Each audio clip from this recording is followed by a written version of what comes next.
سلامونه هیوادوالو، هیله ده چې روغ او جوړ اوسئ. زه احمد شاه هوتک یم، امیګریشن کنسلټنټ یا د مهاجرت مشاور.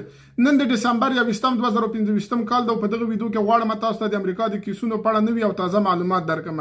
د ډسمبر په 14 2015 کال کې د امریکا رئیس جمهور ډانلډ جی ټرمپ یو نوی فرمان خپور کړ چې دغه فرمان به د جنوري په اول 2016 کال کې عملي کیږي.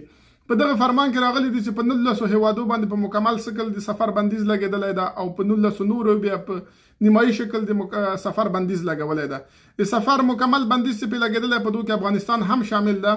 پخوا هم شامل و، خو پخوا داسې و چا چې د عیسوي کیسونه درلود هغوی ترې استثنا و، او همدارنګه چا چې فامیلي کیسونه درلود هغوی هم ترې استثنا و. خو په نوي سفر بندیز کې څوک چې د عیسوي کیسونه لري دا ترې استثنا نه دي.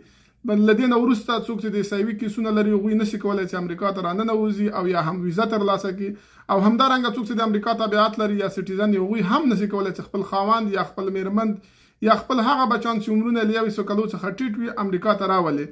نو دغه د سفر بندیز به د جنوري په اول 2016 کال کې عملي کیږي.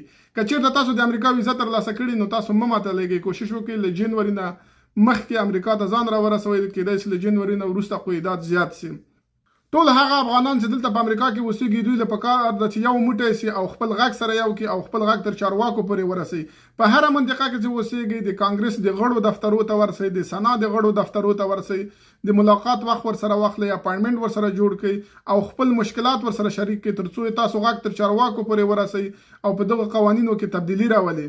ځکه د امریکا رئیس جمهور د یو شخص په خاطر باندې د ټولو افغانانو کیسونه تر نامعلوم وخته پورې درولي دي، او همدارنګه له جنوري نه وروسته به د عیسوي کیسونه چې څوک لري هغوی هم نشي کولی چې ویزې ترلاسه کړي او امریکا ته راسي، او څوک چې د امریکا سټیزن دي د امریکا تابعیت لري هغوی هم نشي کولی چې خپل د فامیل غړي امریکا ته راوغواړي. دا ویډیو له ټولو خپلو ملګرو او دوستانو سره شریکه کړئ ترڅو ټولو افغانانو پورې ورسیږي او خپل غږ پورته کړي ترڅو پورې په دغه قوانینو کې تبدیلي راسي. که چیرته تاسو غواړئ چې مهاجرتي کیس ته درخواست وکړئ او یا هم مرستې ته ضرورت لرئ، موږ کولی شو تاسو سره مرسته وکړو.